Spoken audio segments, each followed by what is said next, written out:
রাতের বেলা আমার এবং আমার ছেলে আসিফের বিয়ে হয়েছিল গোপনে। আমি আমার নিজের ছেলেকে বিয়ে করেছি। হ্যাঁ, তোমরা ঠিক শুনেছ। আমি নাজমা বেগম, একজন ৩-৫ বছরের নারী, আমার ১৫ বছরের ছেলেকে বিয়ে করেছি। এই সত্যটি শুনে তোমরা হয়তো শিউরে উঠবে, কিন্তু এর পেছনে যে কাহিনী আছে তা শুনলে তোমরা আমাদের বুঝতে পারবে। আমি যখন ২০ বছর বয়সে আসিফকে জন্ম দিয়েছিলাম, তখন আমি জানতাম না যে আসিফ আমার সৎ ভাইয়ের ছেলে। হ্যাঁ, আসিফ আমার সৎ ভাইয়ের ওরসজাত। আমার সৎ ভাই আমার সাথে জোর করেছিল, আর তার ফলে আসিফের জন্ম হয়। আমি কাউকে বলিনি, এমনকি আমার মাকেও না। আমি সবাইকে বলেছিলাম যে আসিফ আমার স্বামীর সন্তান। আমার স্বামী হারুন তখন প্রবাসে। ও যখন ফিরে এলো, আসিফকে নিজের সন্তান হিসেবে গ্রহণ করেছিল। আসিফ যখন ৪ বছরের, আমার স্বামী একটি দুর্ঘটনায় মারা যায়। আমি একা আসিফকে মানুষ করেছি। আসিফ বড় হওয়ার সাথে সাথে আমার সৎ ভাইও আবার আমাদের খোঁজ করতে শুরু করে। সে আমাদের পেয়ে যায় আর আসিফকে বলে দেয় যে সে আসিফের আসল বাবা। আসিফ এই সত্যটি মেনে নিতে পারেনি। সে আমাকে জিজ্ঞাসা করেছিল, মা, সত্যি কি এই লোকটা আমার বাবা? আমি সত্যটি স্বীকার করেছিলাম। আসিফ আমার সৎ ভাইকে ঘৃণা করত। সে তাকে বাবা হিসেবে স্বীকার করতে চায়নি। একদিন আমার সৎ ভাই আসিফকে জোর করে তার সাথে নিয়ে যেতে চেয়েছিল। আসিফ আমাকে বাঁচাতে চেয়েছিল।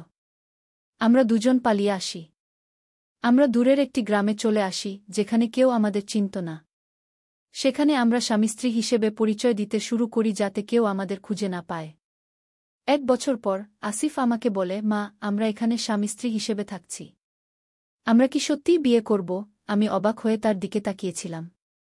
সে বলেছিল, আমরা রক্তের সম্পর্কে সম্পর্কিত নই, মা। তুমি আমার সৎ ভাইয়ের সাথে সম্পর্কিত, কিন্তু আমি তোমার সাথে নই। আমরা বিয়ে করতে পারি। সেই রাতেই আমাদের বিয়ে হয়েছিল। আমরা সত্যিই স্বামী-স্ত্রী হয়ে গিয়েছিলাম। আমি আমার ছেলের স্ত্রী হয়ে গিয়েছিলাম, আর সে আমার স্বামী। তবে বলি তোমাদের, এই গল্পটা এখানেই শেষ নয়। ভাবছ আসল গল্প কি?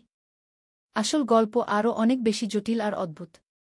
আমার জীবনের সত্যি ঘটনাটা অনেক ভিন্ন। আমি যা বললাম সেটা তো ছিল শুধু একটা ভূমিকা। আসল গল্পটা শুরু হবে এখন থেকে। আসলে আমি নাজমা বেগম নই। আমার আসল নাম ফারজানা আক্তার। কিন্তু সবাই আমাকে নাজমা হিসেবেই চেনে। আমার জীবনটা বদলে গেছিল সেদিন। হ্যাঁ, সেই রাতে যখন আমার বাড়ির পেছনের দরজায় কেউ একজন ঠক ঠক করে আঘাত করেছিল। সেদিন ছিল একটা ঝড়ের রাত। বাইরে প্রচণ্ড বৃষ্টি হচ্ছিল। মেঘের ডাক আর বাতাসের শব্দে আমার ঘুম ভেঙে গিয়েছিল। আমি তখন একা থাকতাম একটা পুরনো বাড়িতে। আসিফ তখন সবেমাত্র ১০ বছরের। সে ঘুমিয়েছিল তার ঘরে। হঠাৎ পেছনের দরজায় আওয়াজ শুনে আমি একটু ভয় পেয়ে গেলাম। রাত তখন প্রায় ২টো বাজে। এমন সময় কে আসতে পারে? ভেবেছিলাম পশুটসু কিছু হবে। কিন্তু তারপর শুনলাম, ফারজানা, দরজা খোলো। আমি কামাল। কামাল? আমার স্বামী?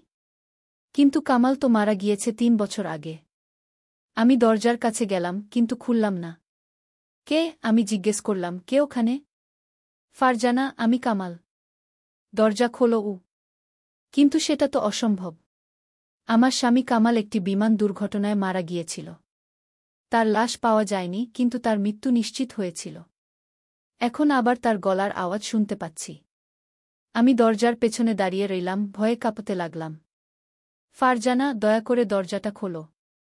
আমি তোমাকে ব্যাখ্যা করতে চাই। আমার সারা শরীর কাঁপছিল, কিন্তু আমি দরজাটা খুলে দিলাম। আর যা দেখলাম তাতে আমার বিশ্বাস হল না। সামনে দাঁড়িয়ে আছেন আমার স্বামী কামাল, ভিজে ভিজে, রক্তাক্ত এবং ক্লান্ত। আমি ভেবেছিলাম এটা একটা স্বপ্ন। আমি নিজের চোখকে বিশ্বাস করতে পারছিলাম না। কামাল, তুমি? কিন্তু কিভাবে? তুমি তো মারা গিয়েছ। কামাল দুর্বল হাসি দিয়ে বললেন, ফারজানা, আমি মরি নাই। আমি বেঁচে আছি। আমাকে লুকিয়ে রাখা হয়েছিল। আমি পালিয়ে এসেছি। আমার জীবন বিপদে। আমি তাকে ভেতরে নিয়ে এলাম। তার শরীরে অনেক কাটা দাগ ছিল। তার পোশাক ছিন্নভিন্ন ছিল এবং সে অনেক দুর্বল দেখাচ্ছিল। আমি তাকে পরিষ্কার করে ড্রেসিং করলাম। তারপর সে গল্প শুরু করল। ফারজানা, আমি তোমাকে একটা সত্য বলতে চাই। আমি আসলে কে তুমি জানো না। আসলে আমি ওদের লোক ছিলাম। ওদের লোক? কাদের? সরকারের গোপন বিভাগ। আমরা অনেক গোপন মিশনে কাজ করতাম। আমার আসল নাম কামাল নয়। আমার নাম রহিম। আমি তোমার সাথে বিয়ে করেছিলাম একটা মিশনের জন্য। তোমার বাবা জহির আহমেদ একজন বিজ্ঞানী ছিলেন। তিনি একটা গুরুত্বপূর্ণ ফর্মুলা আবিষ্কার করেছিলেন। আমরা সেটা চাইতাম। আমি বুঝতে পারছিলাম না। আমার বাবা? আমার বাবা তো একজন স্কুল শিক্ষক ছিলেন। তিনি কোনো বিজ্ঞানী ছিলেন না। আমি কামালকে এটা বললাম। না ফারজানা, তোমার বাবা আসলে একজন জেনেটিক ইঞ্জিনিয়ার ছিলেন। তিনি একটা নতুন ডিএনএ সিকোয়েন্স আবিষ্কার করেছিলেন যেটা মানুষের জিনকে পরিবর্তন করতে পারে। এটা খুবই গুরুত্বপূর্ণ। অনেক দেশ এটা চায়। আমার বস আমাকে তোমার সাথে বিয়ে করতে পাঠিয়েছিলেন যাতে আমি সেই ফর্মুলাটা খুঁজে বের করতে পারি। আমি কিভাবে এই সত্যটা মেনে নিতে পারি? আমার সারা জীবনটাই কি একটা মিথ্যা ছিল? আমার সাথে বিয়েটা, আমাদের ভালোবাসা, সবই কি মিথ্যা ছিল? কামাল বা রহিম যে নামেই তাকে ডাকি না কেন, আমার চোখের দিকে তাকিয়ে বললেন, ফারজানা, আমি জানি তুমি আঘাত পেয়েছ। কিন্তু তোমাকে বলতে চাই, প্রথমে এটা মিশন ছিল, কিন্তু পরে আমি তোমাকে সত্যিই ভালোবেসে ফেলেছিলাম। আমি তোমাকে এবং আসিফকে ভালোবাসি। এটা সত্যি। তবে যখন আমি ফর্মুলাটা খুঁজে পাইনি, তখন আমার বস ভাবলেন আমি তাদের সাথে বিশ্বাসঘাতকতা করেছি। তারা আমাকে মেরে ফেলতে চেয়েছিল। তাহলে বিমান দুর্ঘটনাটা? সেটা সাজানো ছিল। আমি আসলে আত্মগোপন করেছিলাম। আমি পালিয়ে যাচ্ছিলাম। কিন্তু তারা আমাকে ধরে ফেলেছিল। এই ৩ বছর আমি তাদের হাতে বন্দী ছিলাম। আমাকে নির্যাতন করা হয়েছে। আমি পালিয়ে এসেছি। আমি জানি তারা আমাকে খুঁজছে এবং এখন তারা তোমাকেও খুঁজবে।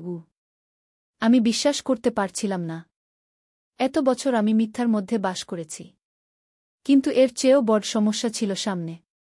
যদি কামাল সত্যি বলে থাকে তাহলে আমরা বিপদে। ফারজানা, আমরা এখন এখান থেকে চলে যেতে হবে। তারা কিন্তু আসছে। আমি জানি তারা আমাকে ফলো করেছে। আমরা আসিফকে নিয়ে এখনই চলে যাব। আমি আসিফকে জাগিয়ে তুললাম। সে অর্ধঘুমন্ত অবস্থায় আমাদের দিকে তাকাল। তারপর কামালকে দেখে চিৎকার করে উঠল, বাবা! কামাল আসিফকে জড়িয়ে ধরল। হ্যাঁ, বাবা এসেছে। কিন্তু আমরা এখন যেতে হবে। তোমার জিনিসপত্র নিয়ে নাও। আমরা দ্রুত জিনিসপত্র গুছিয়ে নিলাম। সময় ছিল না। আমরা শুধু কিছু কাপড়-চোপড় আর টাকা-পয়সা নিয়ে বাড়ি ছেড়ে বেরিয়ে পড়লাম। এখন কোথায় যাব? কে আমাদের সাহায্য করবে? আমার মাথায় কোনো পরিকল্পনা ছিল না। কিন্তু কামাল জানত। আমরা বর্ডার পার হয়ে যাব। শুধু আমাকে বিশ্বাস করো, ফারজানা। সেই রাতে আমরা একটা ট্যাক্সি নিয়ে শহর ছেড়ে চলে গেলাম। ট্যাক্সি ড্রাইভারকে বললাম রাস্তার পাশে একটা নির্জন জায়গায় নামিয়ে দিতে। তারপর আমরা হেঁটে চললাম। কামাল একটা জঙ্গলের মধ্যে দিয়ে আমাদের নিয়ে গেল। আসিফ ক্লান্ত হয়ে পড়েছিল। মা, আমি আর হাঁটতে পারছি না। আমি তাকে কোলে তুলে নিলাম। কামাল বলল, আরেকটু, আমরা প্রায় পৌঁছে গেছি। ঠিক কোথায় আমরা পৌঁছে গেলাম আমি জানতাম না। কিন্তু এটা একটা পুরনো কুঁড়েঘর ছিল, জঙ্গলের মধ্যে লুকিয়ে। কামাল বলল, এই জায়গাটা আমার একজন পুরনো বন্ধুর। সে আমাদের সাহায্য করবে। আমরা ঘরের ভেতরে গেলাম। ঘর অন্ধকার ছিল। কামাল একটা মোমবাতি জ্বালাল। ঘরটা ছোট ছিল কিন্তু পরিষ্কার। এখানে একটা বিছানা ছিল, একটা টেবিল এবং কিছু চেয়ার। এখানে আমরা কিছু দিন থাকব। তারপর আমরা দেশ ছেড়ে চলে যাব। আমি আসিফকে বিছানায় শুইয়ে দিলাম। সে ঘুমিয়ে পড়ল। আমি কামালের সামনে বসলাম। এখন তুমি আমাকে বলো, সত্যিটা কি? আমার বাবা কোনো ফর্মুলা আবিষ্কার করেছিলেন? আমি তো জানি না এ সম্পর্কে কিছু। কামাল দীর্ঘশ্বাস ফেলল। তোমার বাবা একটা ডিএনএ সিকোয়েন্স আবিষ্কার করেছিলেন যেটা মানুষের আজু বাড়াতে পারে। তিনি গবেষণা করেছিলেন জেনেটিক মিউটেশন নিয়ে। তার গবেষণা অনুসারে একটা নির্দিষ্ট জিন সিকোয়েন্স পরিবর্তন করে মানুষের আজু দ্বিগুণ করা যায়। এটা ছিল অসাধারণ আবিষ্কার। কিন্তু তোমার বাবা এটা প্রকাশ করতে চাননি। তিনি বলতেন এটা প্রকৃতির বিরুদ্ধে যাওয়া হবে। তিনি এই গবেষণা বন্ধ করে দিয়েছিলেন। কিন্তু সরকার তা জানত। তারা এই ফর্মুলা চাইত। কিন্তু আমার বাবা তো স্কুল শিক্ষক ছিলেন। তিনি তার পরিচয় গোপন রেখেছিলেন। তিনি দিনের বেলায় স্কুলে পড়াতেন আর রাতে তার গবেষণা করতেন। তার ল্যাব ছিল তোমাদের বাড়ির নিচে ভূগর্ভস্থ একটা কক্ষে। তুমি জানতে না আমি এই তথ্য হজম করতে পারছিলাম না। আমার বাবা একজন গোপন বিজ্ঞানী? আমার সারা জীবনে আমি কখনো এমন কিছু টের পাইনি। ফারজানা, তোমার বাবা মারা যাওয়ার আগে তিনি তার সব গবেষণার ফল একটা পেনড্রাইভে সেভ করেছিলেন। সেই পেনড্রাইভটা তিনি তোমাকে দিয়েছিলেন, তুমি জানো না, কিন্তু তোমার কাছে আছে কি বলছো তুমি? আমার কাছে কোনো পেনড্রাইভ নেই। আছে ফারজানা। তোমার গলার হারটা মনে আছে? যেটা তোমার বাবা তোমাকে দিয়েছিলেন? সেই হারের পেন্ডেন্টের ভেতরে আছে একটা মাইক্রো মেমরি চিপ। সেখানেই আছে ফর্মুলা আমি অবাক হয়ে গেলাম। আমার গলার হার, যেটা আমার বাবা আমাকে দিয়েছিলেন তার মৃত্যুর আগে, সেটার মধ্যে একটা চিপ। আমি অবিশ্বাসের সাথে আমার গলার হারটা ধরলাম। এটা একটা সোনার পেন্ডেন্ট ছিল যার মধ্যে একটা ছোট লকেট ছিল। আমি কখনো এটা খুলিনি। এই হার, এর মধ্যে একটা চিপ আছে? কামাল মাথা নাড়ল। হ্যাঁ, সেই চিপে আছে তোমার বাবার সমস্ত গবেষণা। এবং এখন ওরা এটা চায়ও। আমি কিছু বুঝতে পারছিলাম না। ওরা কারা? সরকার? কোনো সরকার? আমাদের সরকার? নাকি অন্য কোনো দেশের সরকার? ওরা কারা? একটা গোপন সংস্থা। তারা সরকারের অধীনে কাজ করে, কিন্তু তাদের নিজস্ব এজেন্ডা আছে। তারা তোমার বাবার গবেষণা চায় তাদের মিলিটারি পাওয়ার বাড়ানোর জন্য। ভাবো একবার, যদি তারা সৈন্যদের আজও দ্বিগুণ করতে পারে। আমি কাঁপতে লাগলাম। আমার সারা শরীর ঠান্ডা হয়ে গেল। কিন্তু তারা কিভাবে জানল এই চিপ আমার কাছে আছে? আমি তাদের বলেছি। আমি তাদের এজেন্ট ছিলাম, মনে রাখো। আমি তোমার সাথে বিয়ে করেছিলাম এটা বের করার জন্য। কিন্তু তারপর আমি তোমাকে ভালোবেসে ফেললাম। আমি তাদের বলেছিলাম যে তোমার কাছে এটা নেই। কিন্তু তারা আমাকে বিশ্বাস করেনি। তারা আমাকে ধরে নিয়ে গিয়েছিল, আমাকে নির্যাতন করেছে। আমি তাদের কিছু বলিনি ফারজানা। আমি তোমাকে বাঁচাতে চেয়েছিলাম আমার চোখে পানি এসে গেল। আমার সারা জীবনটাই মিথ্যার উপর তৈরি হয়েছিল। আমার বিয়ে, আমার সম্পর্ক, সবই ছিল মিথ্যা। কামাল আমার হাত ধরে বলল, ফারজানা, আমি জানি তুমি আমাকে ঘৃণা করবে। আমি তোমার সাথে বিশ্বাসঘাতকতা করেছি। কিন্তু আমি এখন তোমাকে বাঁচাতে চাই। আমরা এই দেশ ছেড়ে চলে যাব। আমরা নতুন করে শুরু করব। আমি কিছু বলতে পারছিলাম না। কি বলবো? আমি কাঁদছিলাম। আসিফ ঘুমাচ্ছিল, কিন্তু আমি জানতাম তার জীবনও বিপদে। আমার ছেলের জীবন বাঁচাতে আমি যে কোনো কিছু করতে পারি। কামাল উঠে দাঁড়াল। আমি বাইরে পাহারা দেব। তুমি শুয়ে পড়ো। কাল ভোরে আমরা রওনা দেব।